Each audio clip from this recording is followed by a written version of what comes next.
It's hard to digest this. We can put it up on the screen. College costs, real versus adjusted for inflation, and you just see these prices continually going higher. So, Will, if you do fall in the category in this country of somebody who's happy to have your debt waived and paid for by other Americans, you're going to have to deal with this sooner or later. I've struggled with this, Sandra. What's the metaphor for forgiving college debt? It would be like someone who is addicted to heroin, who is going through horrendous withdrawals. And there's a certain person in the room who says, well, only thing we can do to do away with these withdrawals is give them another bump of heroin. What's up, everybody? Major Retired Richard Ojeda here, and the GOP genuinely don't care for America. We all know this. We see how they push agendas that hurt Americans and oppose policies that could help all of us. It's clear that they only care for themselves, and they'll spin the narrative any which way they can to make sure that their base doesn't realize how selfish they are. Now they're criticizing President Biden's policy to reduce student debt. This is ridiculous. It's common sense to reduce student debt. So many people who could otherwise flourish in this economy are strapped to debt that they can't get rid of, and that screws them over in the long run. That contributes to poverty in the United States. So this bill would only serve to hurt the long-term equation, which is it would rise the cost of college once again. Then the forgiveness down the road will have to be bump to universities. And bigger, to your point. And not only that, these far-left Democrats, some of these progressives, this isn't even enough for them. Well, it never ends, because what do you do for the next generation, right? What about the next people that take on college debt? Do they get 10? It's a little bit like illegal immigration.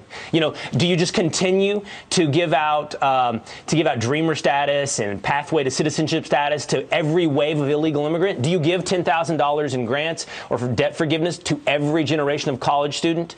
You know, you can't, and it's just gonna. The point we're making is college prices will actually continue to go up, to continue to be hyperinflationary because of these policies. Republicans, they want to compare debt forgiveness to a hit of heroin, like we're addicts. I can't even begin to comprehend that. Barely anyone in this country receives any debt forgiveness over the last couple decades. How are we supposed to be addicted to something that wasn't happening? Culturally, what do you say to blue-collar people that didn't go to college and now they have to shoulder the tax burden for this?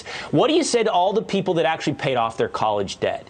That you're a rube, that you were stupid to pay off your debt because, look, just wait for the government to come along to forgive it? I mean, this is a real cancerous idea to our culture. Besides, the cost of education has gone up significantly in the last half century. It used to be cheaper to get an education, and the government used to provide more adequate support. But when times change, the federal government has to change with it. We have to better support our people. The government has to be there for its citizens. So what Republicans are deriding as ludicrous in left field, it's just a matter of common sense. But then again, the Republicans have always had a terrible thing or two to say about the education system. I mean, the way these guys want to attack public schools and teachers and make sure that the education system in this country falls apart, it feels coordinated. After all, an uneducated population is the one that's most likely to vote for the crazy unhinged BS the Republican Party peddles. The thing is, education is a vehicle. It's what allows people to rise up in society. It's what allows the poorest of us to achieve a better life. It is the backbone of the American dream, and it is what allows people to become anything they want to be.